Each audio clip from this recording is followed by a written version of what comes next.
नमः। ॐ माधवाय नमः।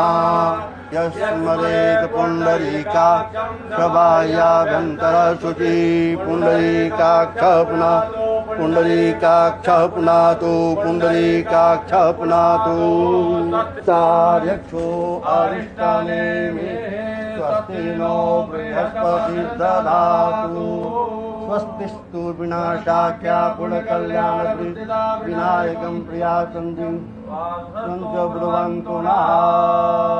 शान्ति ब्रह्म शान्ति सर्वगुं शान्तिः शान्तिरेव शान्तिः सामा शान्तिरेधि जतो यथा शनि महाकाय सूर्यकोटिसमप्रभा निर्विघ्नं कुरु मे देव सर्वकार्येषु सर्वदा सिद्धिबुद्धिसहिताय श्रीमन्महागणाधिपतये नमः।